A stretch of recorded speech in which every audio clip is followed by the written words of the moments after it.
happy to have you here on a Thursday afternoon. Is it Thursday? I think it's Thursday. This is the first of our programs on parenting during a pandemic. These programs are sponsored by NAMI, Coastal Virginia. And we will have 2 other programs this summer that I'll talk about at the end. My name is Nancy Pettigrew.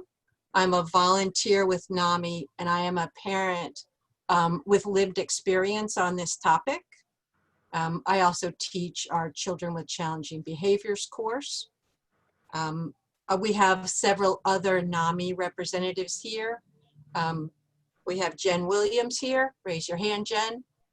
And then we have Jessica Scrimmager, who is going to be handling the tech side of this for us. She's our tech guru at NAMI Coastal Virginia. Today, what we're going to be talking about the challenges that parents and children may face during the pandemic, behaviors to look for, and ways to maintain good mental health for them and for you. If their mental health is good, your mental health is greatly improved. I know that from experience. Our presentation will last approximately an hour, and in there we'll have time for questions. Our meeting is being recorded. There is a chat feature here. If you have questions or technical problems along the way, put them in our chat box. And any questions you have for our presenters, I will go back over in our Q&A session at the end of this. Our program today is going to be presented by Marie Renner from Kempsville Center for Behavioral Health and Denielle Rigoglioso, who is with Family Insights. But first, I'd like to introduce Marie Renner, whose title is Director of Community Partnerships at Kempsville Center for Behavioral Health. So I will turn it over to Marie, sorry. Well, thank you, Nancy, very much. Hello, everyone, and welcome to Parenting During a Pandemic. I do hope to find that you and yours are healthy and safe. I'd like to thank NAMI Coastal Virginia for hosting this today. I'd also like to thank Denielle for co-facilitating with me today. We're gonna try to make this flow as easily as possible. So we're gonna kind of break things up a little bit into sections. I'm gonna do some basic parenting stuff. Danielle's gonna do a little bit of a deeper dive and some real life examples as well. I wanted to real quick give Denielle the opportunity to talk about Family Insight, and then I'll talk briefly about Kempsville Center, and then we're gonna dive right into this parenting piece and hopefully give you some tips and tricks and things to take with you once you get done today. So Denielle, if you want to go ahead and kind of give us a little bit of an overview of you and what you do there at Family Insight. Sure. Thank you, Marie, for of course, inviting me and for Nancy and the team. I'm excited to be here and share with you guys and hopefully support folks out there that, may be struggling or finding themselves in some difficult scenarios. So I'm Denielle Rigoglioso. I am the director for the Tidewater office with Family Insight. I'm an LPC and a certified substance abuse counselor. And Family Insight is a community-based agency, an outpatient mental health agency. So we do a variety of different services like ABA for youth on the spectrum. We do outpatient therapy. We do community-based counseling. And so that's just and some med management as well. So that's just a little snippet of some of the services that we provide. And when we get into a little bit more details of resources and things, I'll kind of share a little bit more about some of those very specifics that may be helpful for you or somebody that who needs additional assistance. Thanks, Denielle. So briefly, Kempsville Center for Behavioral Health is a child and adolescent psychiatric hospital that's here in the Hampton Roads area. We service children that are in crisis and are serving ages from 4 to 18. We also have a partial hospitalization program as well. And that's really geared towards kiddos that might be on the cusp of crisis, but not to the point of needing inpatient services. So at the end, if any of you should need any information from Danielle or I, please don't hesitate to reach out to us. We'll be happy to answer any questions you have. But let's get started. So I'm going to share my screen with you. Hopefully this will be helpful as we go along.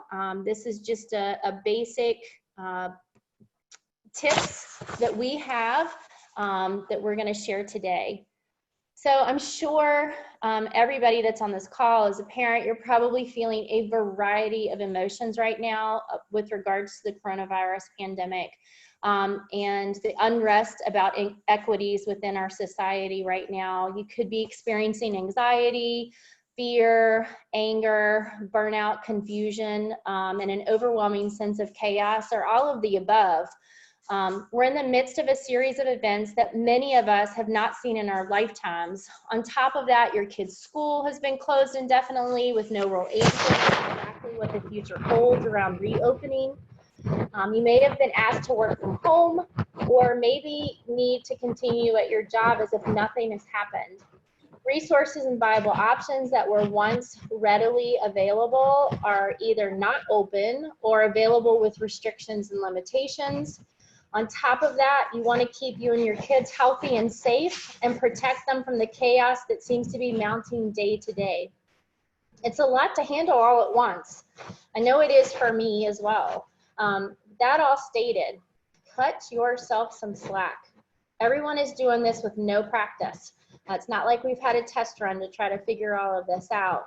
So if you're feeling overwhelmed, know that there are many mental health resources available here in Hampton Roads, including therapy, their groups, and even video amenities to connect with clinicians or mental health facilities and parent support groups.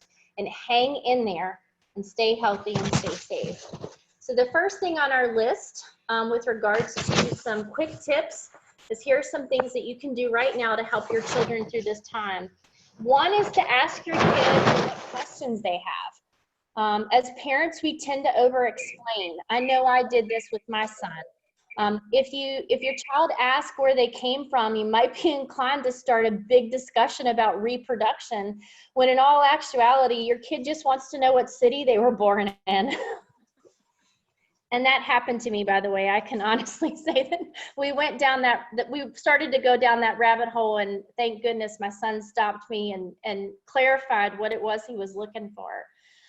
We tend to talk to our kids in the way that we would like things to be explained to us. Instead, let's ask. I know there are a lot of changes going on right now. You might have some questions. What would you like to know? I might not know all the answers, but I will certainly try. It opens up the ability to start a conversation on their level, and it also lets them know that you're engaged. Furthermore, it lets them know you're human, and it is better to admit that you don't know something than to make up the answer, because I promise you they will figure it out. They always do. Or they'll get it from somewhere else, you know?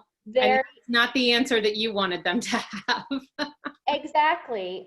You know, our kids, especially in this digital age, communicate with each other in a very different way than probably many of us grew up knowing. I mean, I know I didn't have a cell phone until I was graduated from college. So they're really, you know, having that access, you know, kids now don't know what it's like not to have an iPhone or not be around an iPad or some electronic device. So I agree with that wholeheartedly.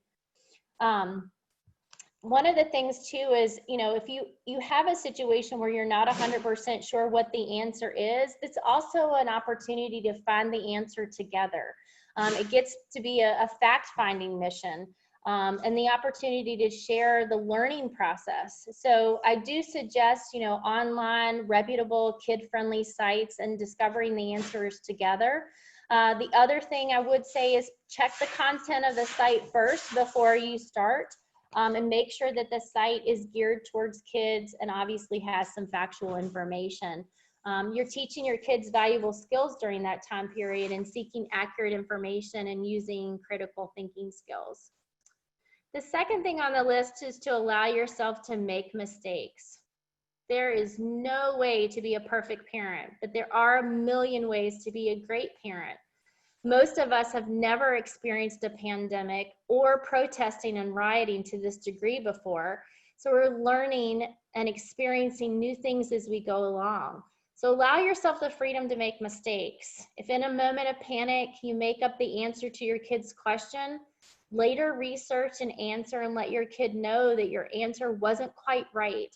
Then go over the correct information with them. It's okay to tell your kids that you make mistakes and sometimes are willing to admit your error and then be open to finding out the facts.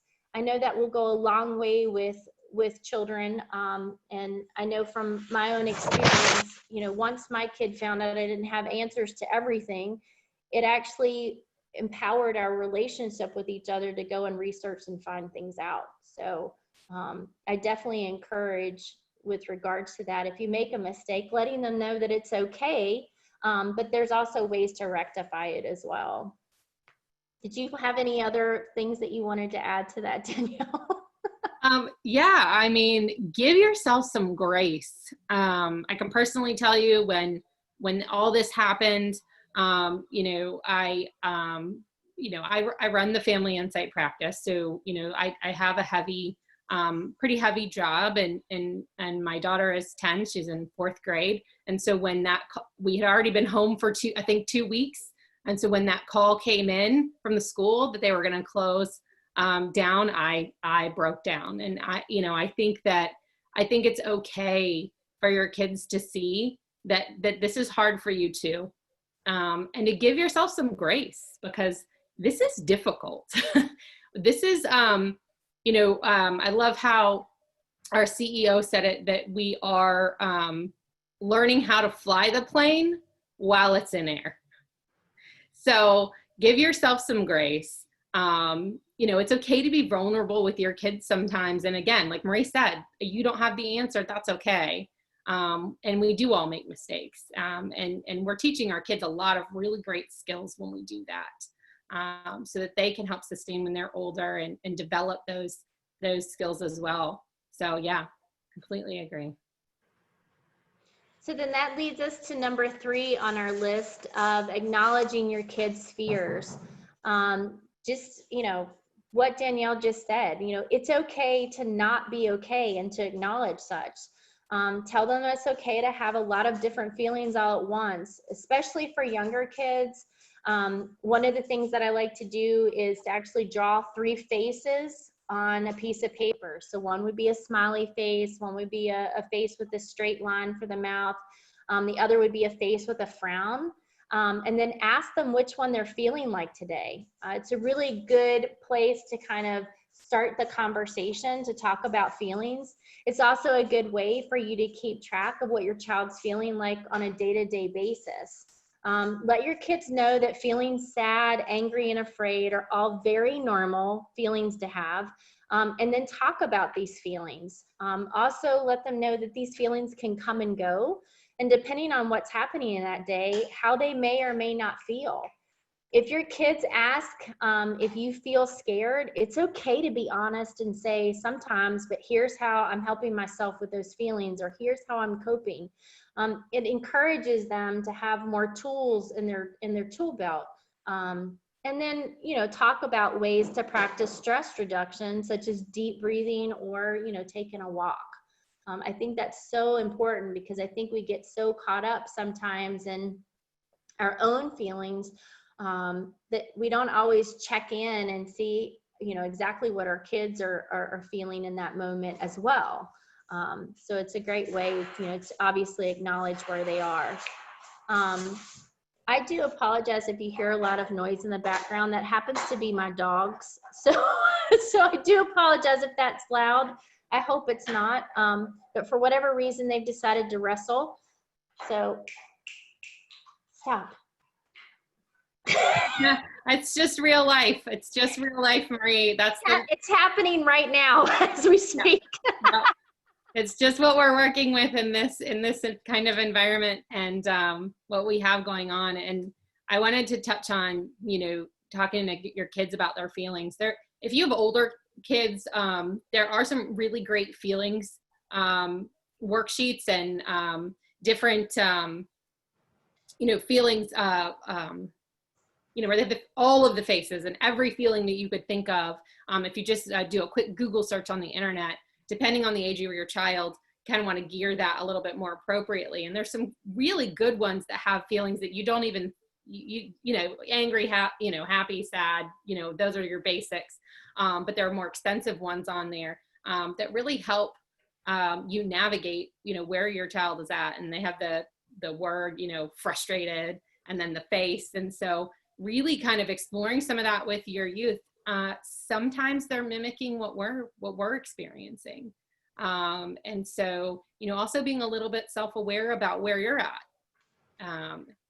If you're surprised that your child is angry or scared, maybe do a little self-reflection and see what you've been feeling, and see if that's something if that's coming from you, if that's coming from, society or TV or friends or your community, so that you can kind of navigate that a little bit differently. And so I've had that experience personally myself. My daughter has pretty heavy anxiety. And so naturally the changes in schedule and the changes in our community and not being able to go out, and the fear was very real for her. And she still has a lot of anxiety, and some of that is easing as we approach into different phases. I did have a really good resource, and I'll post it in the chat, that I found. It's probably geared, well, it is geared toward, it's a coloring book. It's a COVID-19 coloring book. It's really geared towards your youth, but it's a kangaroo who goes through this storm. And so it's just kind of a really good way to kind of explain what's going on. And so I'll pop that into the chat, a link for that, if you guys want to print it out and utilize it. And then there's also a COVID-19 time capsule. So if you Google search that, that's kind of cool for your older kids. And it's a list of things they put together to build a time capsule. So there's lots of really cool, unique things out there on the internet to help engage your kids with their fears, and really help them understand what's going on to the best of their ability. Well, and to also piggyback on what Danielle said with regards to the faces, this is actually something that I have as a refrigerator magnet that's in our house. And it actually, I'm going to show it to you. It shows different facial expressions to kind of give you an idea of what you're feeling. And then the great thing is today, I feel. So yeah, there are some really great resources on the web with regards to that as well. Thank you so much for sharing that with us, Danielle. I'll make sure we put it in the chat, those things in the chat box before we leave today. So then that brings us down to number 4 on our list with regards to keeping your anger in check.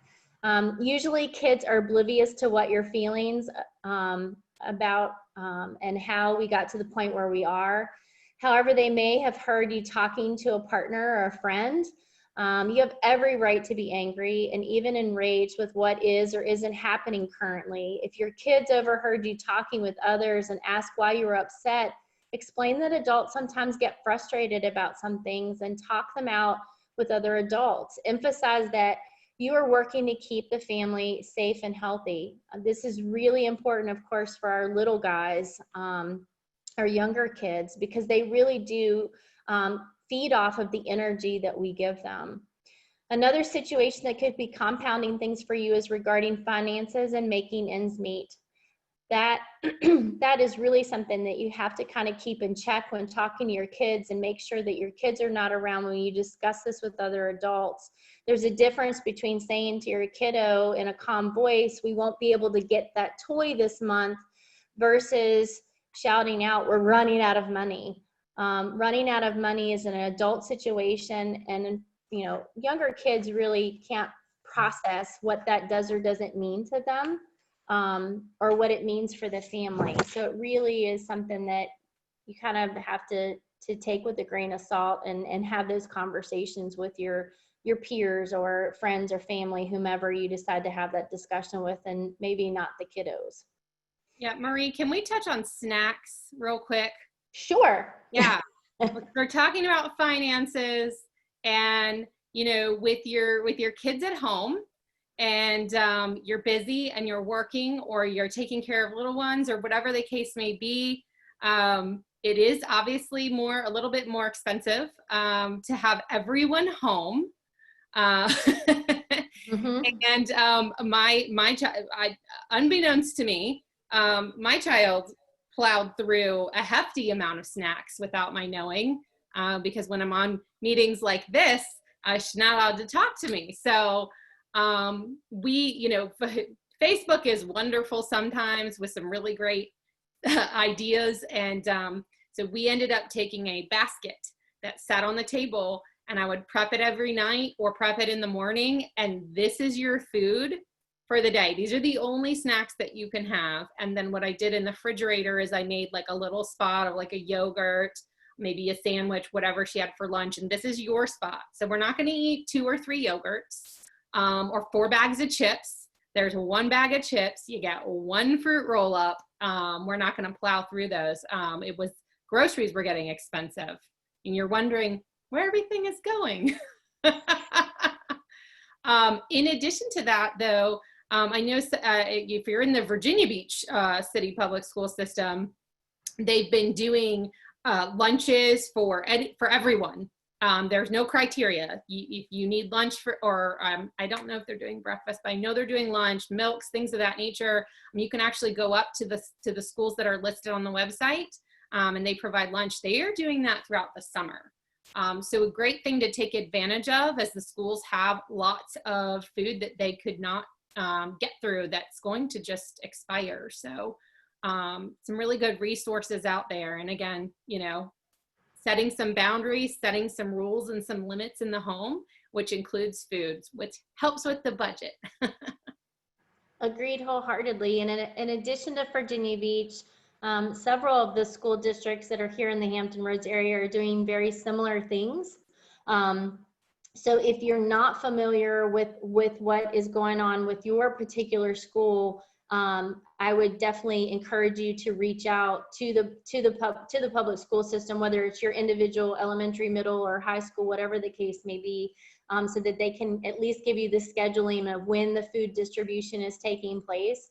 So they may be doing, like you said, they may be doing stuff at breakfast. I'm not 100% sure, but I know that they're doing lunches, things of that sort. So I would definitely check in with them. And I love the idea of boundaries, because you're right. We're sitting at home together. I can totally concur with you with regards to that. My son and I were sitting at the same table. He's Zooming, I'm Zooming, and the next thing I know, the bowl of fruit that we had is now completely gone, and it's only 10:30 in the morning. So we ended up eating way more than we should have. So it's nice to not only create those boundaries for our kiddos, but sometimes even creating boundaries for ourselves and letting them reinforce that with us, and us reinforcing that with them, for good, healthy eating habits. So Absolutely. Thanks for bringing that up. So then that leads us to number 5. And here we are Zooming together today, and talking about some of this stuff in a social kind of connection. And I think that that's really, really important. Kids want to see their friends. They want to interact with them. And, right now, we're having to do so, via mask if we are attempting to do something in person. So I think you just have to encourage and let your kids know that they can interact with their friends. They're just going to have to maybe do it in a different way for a while. The great thing about being in this day and age is obviously having the access to being able to do things online through video, and being able to have chats just like what we're doing right now. You can even set up a play date where your child and another child can engage in parallel play with one another, which is great. Many kids are already communicating on the internet anyway. A lot of them are much more tech savvy than I could even think to be. I know my son knows more about technology and what to do with it in his pinky than I will ever grasp in my life. So it's a great way to be able for them to continue to interact and see their friends. I know that there are quite a few, in fact, one of my colleagues was telling me the other day that their daycare, before they went back and did stuff in person, were doing play dates via Zoom, which I thought was the sweetest thing. I would have loved to have been able to see those toddlers interacting on the computer with each other because they hadn't seen each other in weeks. So definitely continue that social interaction when you can via video. It's a great way for them to be able to connect and be able to feel like they're still part of the group, so to speak. Yeah, and I'd like to say that too, there's a silver lining to all of this. And if you're able to see the silver lining, it really does help you as a parent kind of navigate, and just as a human being navigate all of this. And what we found here at home is just, we plow through life. We rush the kids off to school, we rush to work, we rush home, we rush to cheerleading, we rush to make dinner, we rush to get to bed. This has forced us to slow down. This has forced us to, have the time to think, oh, well, let's FaceTime, your cousin or your nephew or your aunt or your friend to connect. And so I think there's some beauty in what's going on. And if you can embrace some of that beauty and allow it to infiltrate into your family and engage and reach out to, some family members or friends that you haven't seen in a while, their life is not as absorbed as before, because we're all in the same boat. And so everybody's a little bit more in tune with touching bases this way. Before this, we were just text. And now I find myself actually having phone conversations and video FaceTimes and things like that. And so, really just kind of stepping outside the box a little bit with your family to kind of engage folks in that manner, and maybe folks that live far away or that you may not have engaged in as much before. Encouraging your kids to connect via video with their friends as well. I think it's super important.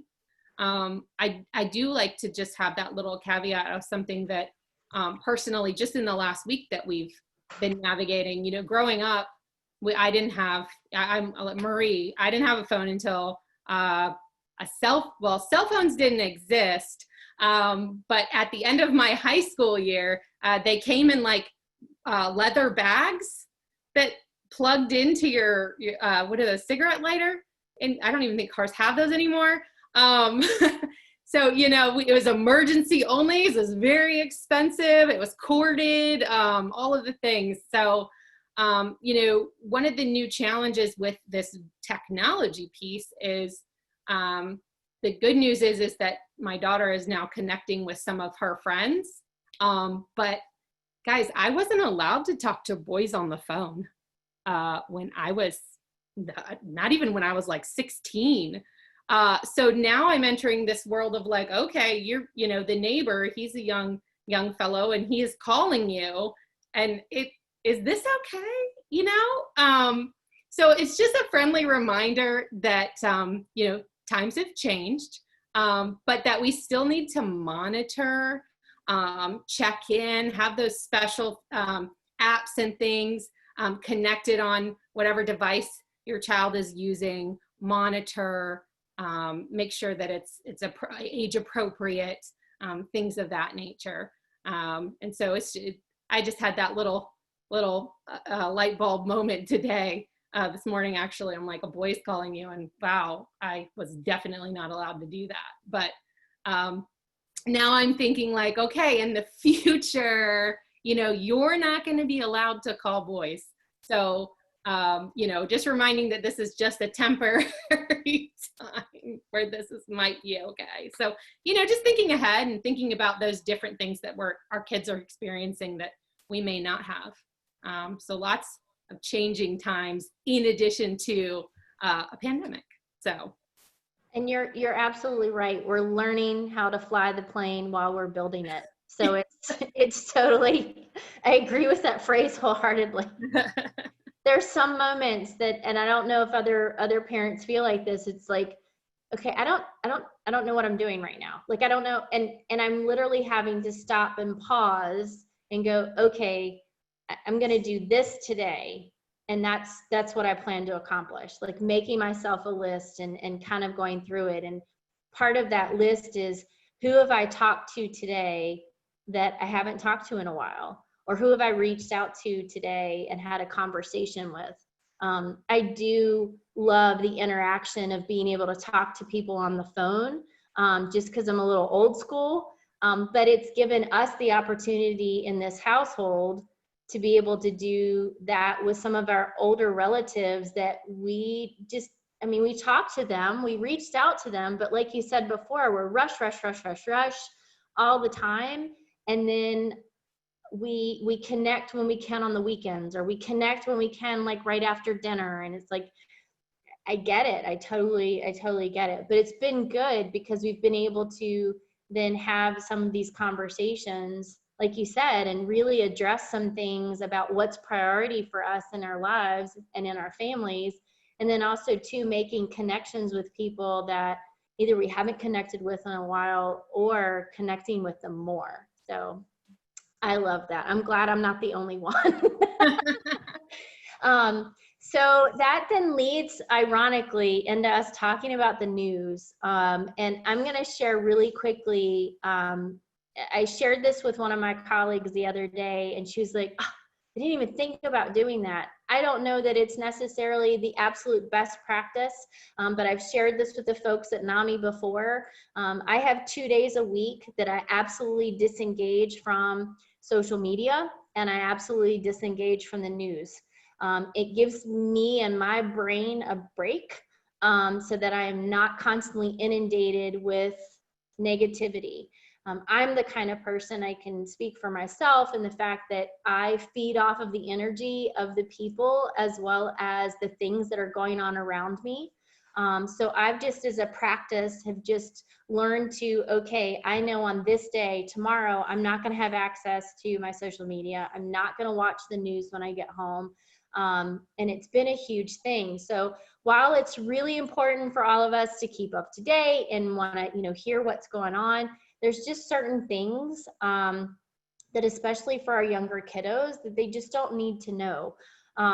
That being said, those kinds of situations about hearing about things that are horrible happening day in, day out can create even more anxiety than what they're already experiencing. And I know as part of my job as a parent is to kind of filter some of that information. And then, of course, answer their questions that they have with regards to things, but to do so in a gentle and loving way.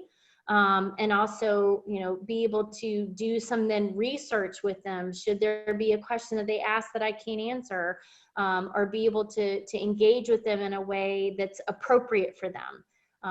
Because being exposed to constant news and being inundated with it, it's a lot to deal with, especially since we're getting hit with stuff every single day. And it's just, it seems and feels like it's a tragedy, one tragedy after another. So I definitely think that it's really important for us as parents to pay attention to how much we're watching the news ourselves, because that can definitely affect our own anxiety level, and definitely do it for our kids too. Just because some of it's a lot to process for us. So their little minds, it can be a lot for them to process as well. Do you have more on that? I don't. Okay. I agree. It's heavy. It's heavy and it's a lot to process. And yeah, I completely agree. Yeah, I definitely, I think that, again, it's a personal practice of mine. You know, if you know, you think, okay, 2 days is just too long for me to not have connection. I'm not saying that you have to do it for 2 consecutive days. But it may be one of those situations where you just set an alarm on your phone. And when the alarm goes off, you know, you've got to put your phone down, because the unfortunate part is, as great as these things are, we've learned to eat, sleep, and breathe by them. You know, setting it down and kind of just walking away for a bit really can help give your brain a rest, and then also help with anxiety levels. So that's my thoughts on that. That leads us to number 7 on our list. Have structure and be flexible. It is so important to keep kids on a schedule. I know that, you know, when we first let out from school, when school first closed, you know, there's that excitement that, hey, I'm on spring break, or hey, school's going to be closed for 2 weeks. And, you know, it may seem fun in the moment, but children really do appreciate, whether they will admit that to you or not, structure. You know, them getting up in the morning and having breakfast, or taking a shower or a bath, or brushing their teeth, whatever the case may be, that schedule is really important to them. And we need to, I will say this much, and sometimes we need to do this for ourselves as well, is that, you know, we kind of need to give them more time than usual, maybe just to be silly and unwind. We need to cut ourselves a little bit of slack and give ourselves some time to sit down and unwind as well. So that, you know, I say structure is very important. You know, there are certain things that need to be done certain times of the day, things of that sort, but also being flexible, just to give yourself a break, but then also give themselves a break. I mean, or give themselves a break. You know, everybody may be more crankier than usual. I mean, I know several of the days where I was having to work from home, I was like, ugh, now I've got to do this, and this is not my normal routine, and this is not how I do things, and great, now I've got to, you know, I end up making coffee, and coffee's not something I normally drink in the morning, and the next thing I know, I've created this new habit, which, by the way, I do love coffee. But having that structure, but also being flexible and understanding that you know, it's okay to do things a little bit differently right now, because we're learning as we go. But I will say this much with regards to our kids. You know, we've got to give them some time for kids to just be kids. You know, when we do things in a structured manner, sometimes some of us get caught up in this, and I will admit, you know, I did some of this with my son. It's like, okay, we have to be up by 6:30. You have to brush your teeth and get yourself ready for the day, and you've got to be out in the kitchen by 6:45, because at 7 o'clock you've got to eat breakfast, because at 7:15 we have to be out of the house, because we've got to be at school by 7:30. Whatever the case may be, that's not realistic right now. You know, having that kind of schedule just isn't in the cards. So we kind of have to be flexible with it as well. So he needs to be a kid, and although he is older now, I'm learning to give him some flexibility to have his own space and kind of being his own person. The other thing I highly recommend, especially with children, structure is great, being flexible is great, being outside is awesome. So if you have the ability to do so, please spend some time outside. I just think you know, the fresh air will do us all some good.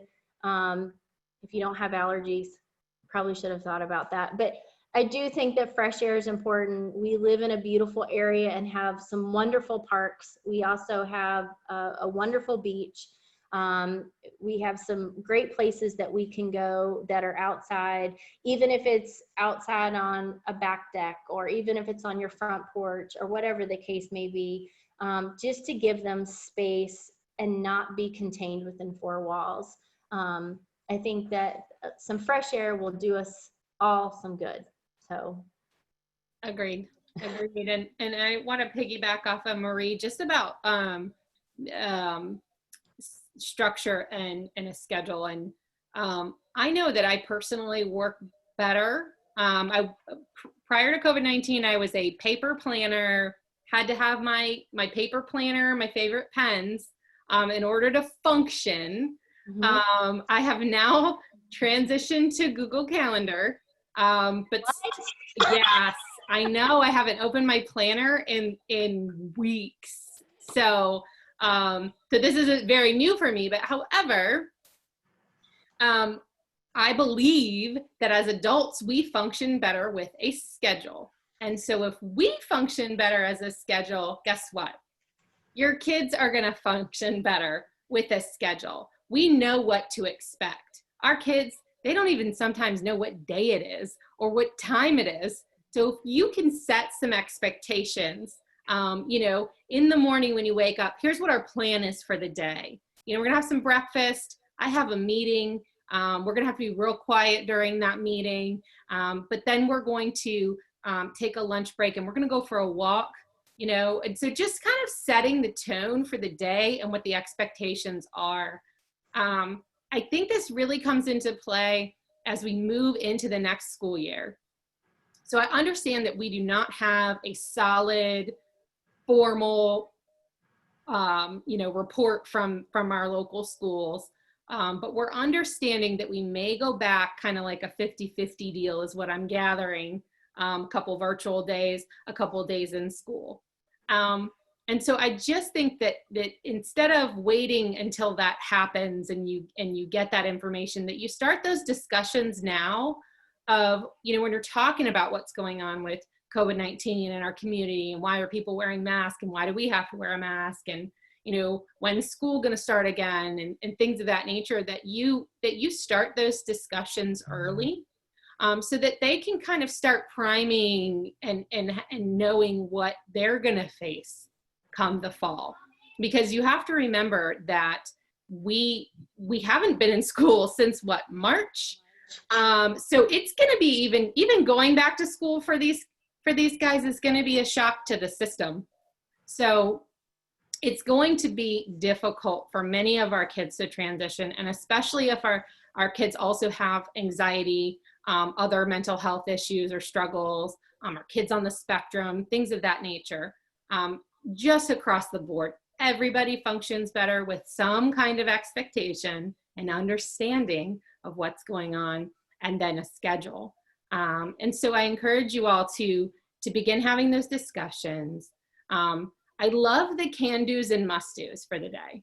So your can-dos are the things that we've outlined that you can do today. You can go and play outside. You can have these snacks. You can color. You can play with the neighbor if that's okay, or your cousin. I don't know. Depends on what what's going on. Sometimes my brain forgets for in a pandemic. But whatever you feel comfortable with. And then the must-dos. So these are your must-dos for the day. You must brush your teeth. You must read for 15 minutes in one of your books or something like that. Whatever you determine is something that's important for them to do today. I know my daughter functions better. I love those little whiteboards where you can just write them down, and she can cross them off. That's super easy and has worked really well. So just kind of thinking outside the box of how we can engage our youth, help relieve some of their anxiety, because I think just not knowing what the day is going to entail. Are you going to the office, Mom? Are you not going to the office? Are you home? Do you have meetings? Am I allowed to interrupt? I just heard her yell my name downstairs. So I expect her to come barging in at any moment. So just really doing that. And guys, like if you forget to tell your kid that you're doing a Zoom meeting with NAMI, it's okay. Give yourself some grace. So it's totally okay. Well, I love the can-dos and the must-dos, and like one of the things that we utilize as well is the if-then. If we do this, then we get to do this. or if we participate in this, then we can go X, Y, Z, whatever the case may be. But I love the can do's and must do's. That's a great point. I really appreciate that. I did read something interesting yesterday about, so I guess full transparency, I don't like to wear a mask. I don't think anybody does. It's uncomfortable, right? And so I caught myself after I had listened to or read whatever I had read online, thinking, gosh, you know, I probably talk about how much I hate this mask all the time. And my kid's probably going to have to wear one when she goes back to school all day. And how does that impact her and in her attitude, in comfortability with having to wear one all day? And adding that negativity from me doesn't help. So I really had to check myself, and I really have to go and moving forward, yesterday and moving on, have to be a little bit more vigilant about how responsive I am to wearing the mask, so that when she goes to school and has to wear one, she's not already feeling like, ugh, this is awful and I hate this and this is the worst and the teacher this and school this, you know, that, hey, this is how we're going to keep each other safe. This is how you're going to stay safe at school, since there's lots of other kids and adults in the school system or in the building, and just being a little bit more positive about it. Get creative with the masks. My aunt sent us ones yesterday, and I wish I had brought it up here, but I love crabs. Crabs is my favorite thing to eat. I could have a crab feast every day. Blue crabs. So we have blue crab masks. We have family. We each have one. So we all have matching blue crab masks. But get creative. Make it fun and interesting, or you know, look on Pinterest and see. So something that they can kind of be proud of to have on in school, something that represents them and who they are, is important, and something that's comfortable. You know, so thinking about those things. And guys, again, we're learning as we go. Right. Doesn't matter if you're a clinician or not. I'm a parent first, so yeah, this isn't an easy road. Well, they didn't give us a manual for it, number one. That's true. That's true. I agree. I am completely learning as I go, and it's I'm flying this ship, so while I'm building it, and I can't say that quote enough now. I love that.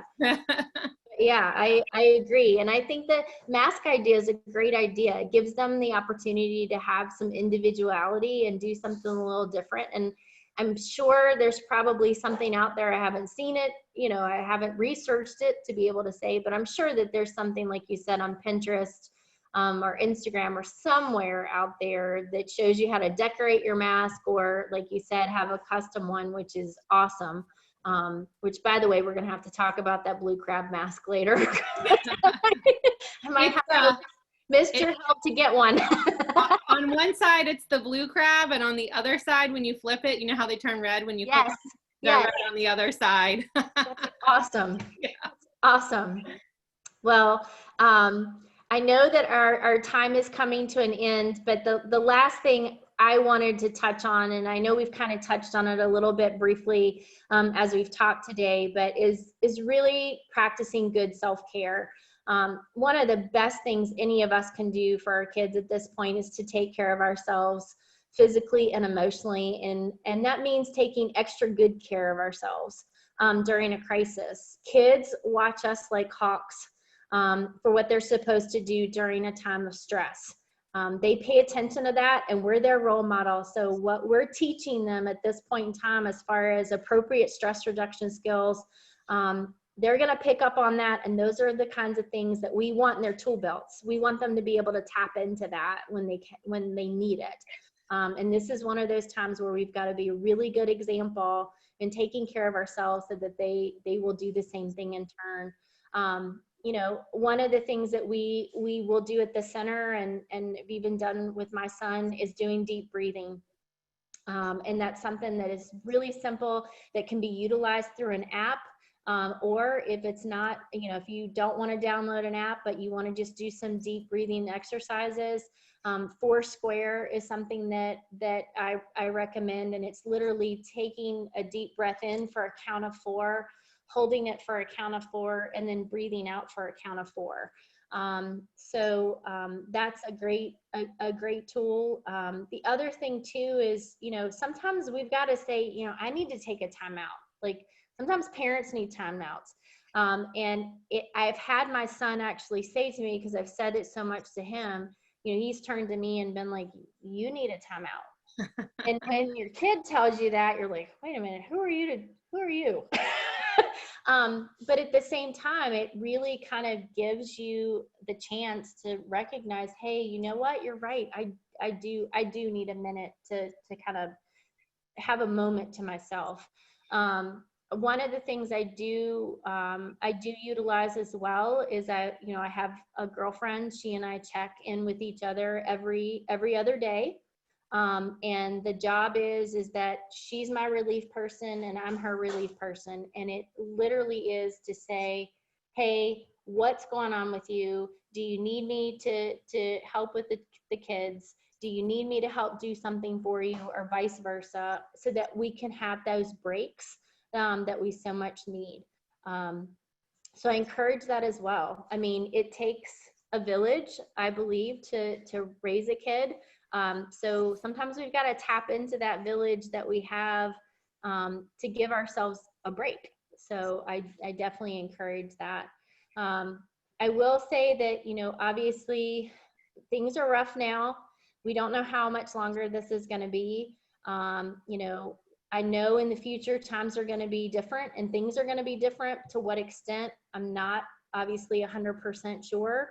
I'd love to be able to predict the future. I wish I had a crystal ball and knew exactly what was going to happen. That's my little OCD part of me kind of coming out there.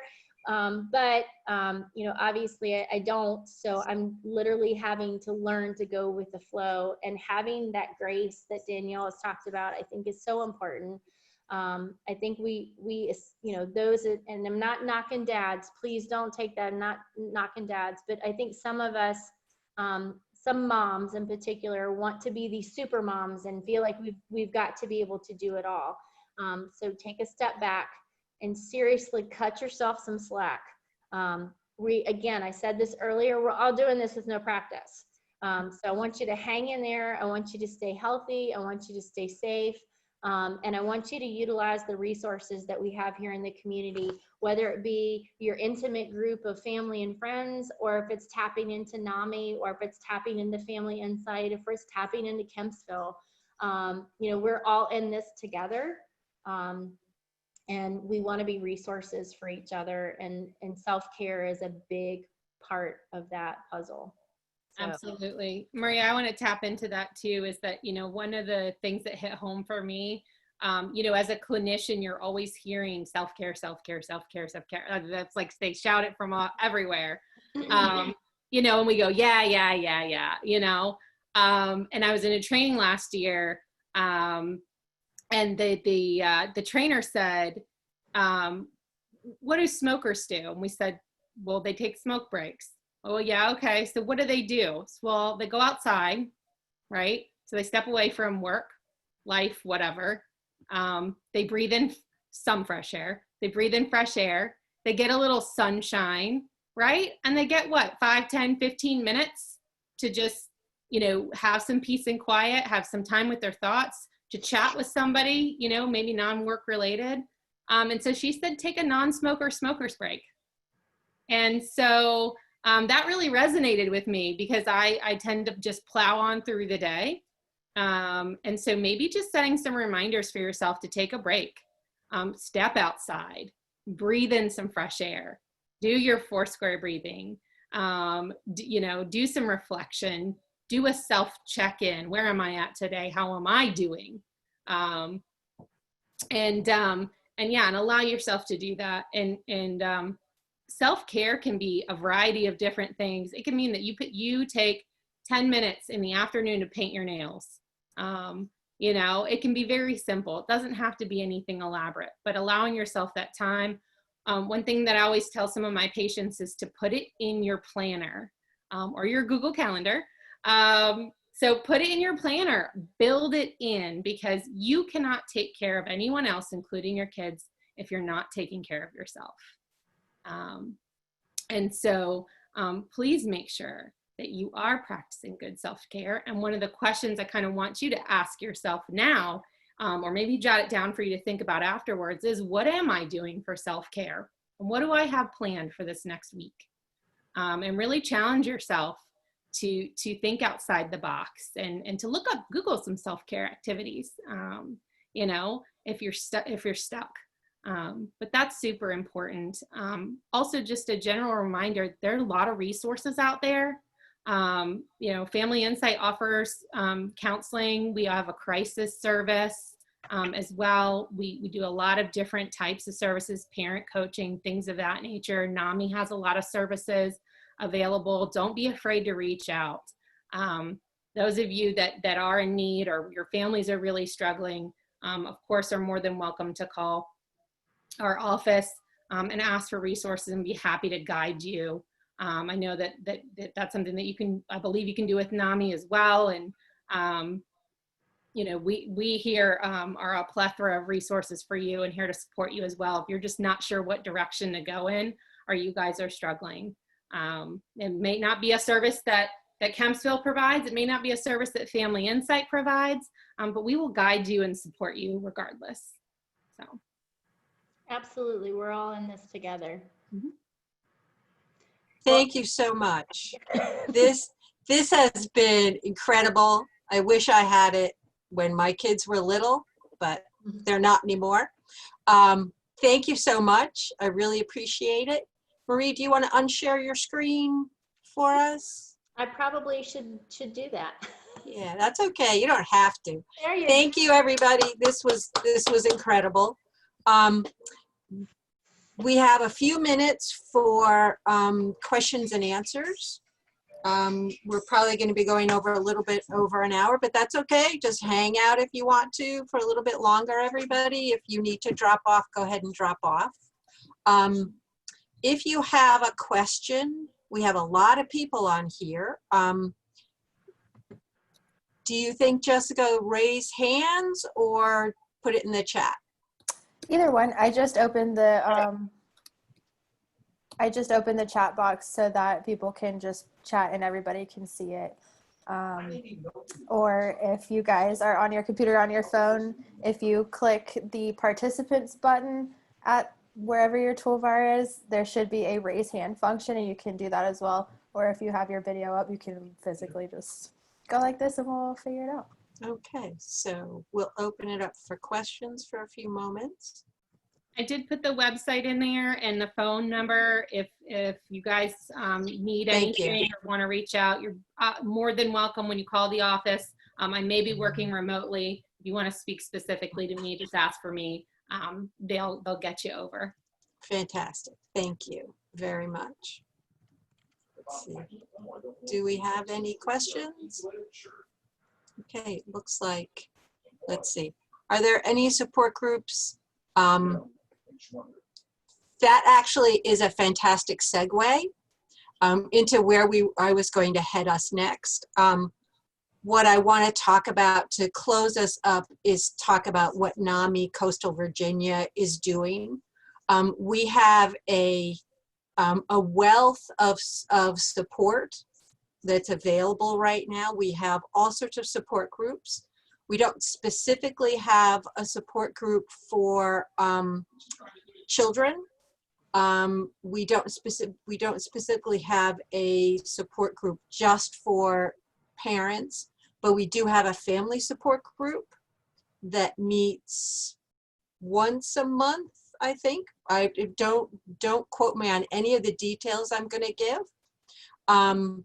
We have support groups for parents and caregivers and family members of loved ones who are living with mental health conditions. We have support groups for people who are living with a mental health condition. We've got lots of wonderful support groups for that.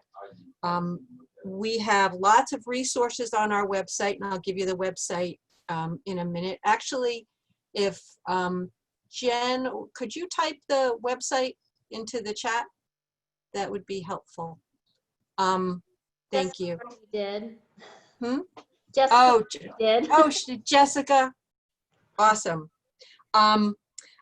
We do have some specific programs coming up this summer and or in the early fall. Our second program in this series of parenting during a pandemic will be on July 23rd. We don't have a time yet, but I'm going to ask all of you your opinion in a minute. In this program, we're going to be discussing more about NAMI and community resources for parents this summer and moving onward. If anybody has a particular preference over afternoon or evening, we're trying to figure out. Go ahead and throw it in the chat box, I think is probably the best way to handle that. That's the only thing we haven't worked out yet is what time we will be offering it. In August, this is perfect for something that Denielle was talking about. In August, we will be having a program. We're putting it together now, so I don't have a date yet. But we're trying to get representatives from all three of the major school systems to talk specifically about how to transition your children back to school, since school will look very different for them going back. And for population of children who are dealing with mental health conditions, that transition could be potentially quite difficult. So we're going to have our program in August focusing on that particular aspect. On July 25th, we will be holding a virtual program called Ending the Silence. Ending the Silence is a presentation with two leaders, one who will explain, will provide information, and then one will be a young adult with a mental health condition who will share their journey of recovery. And it's a presentation about learning the warning signs of mental health conditions and what steps to take if you or a loved one are showing symptoms of a mental health condition. And then in the fall, kind of our third thing, is that we are planning to have a 6-hour course that is called Children with Challenging Behaviors. I teach it along with a co-teacher. And that is a more in-depth look at all sorts of aspects of parenting and caregiving for children who are dealing with either challenging behaviors or with diagnosed mental health conditions. There is a wealth of information on our website that's been put in the chat box. I welcome you to go on there and look for resources and keep in touch. If you are interested in particular with for our next program, is it okay, Jen, if they email the contact number with their email address? Okay, so you will email to contact@namicoastalvirginia.org to be put on the email list for the continuation of our programs. All right, and that's it. And I want to thank all of you for coming, and to our presenters, thank you very much. We are greatly indebted to you. It's been wonderful. Thank you. Thank you. Thank you for having me.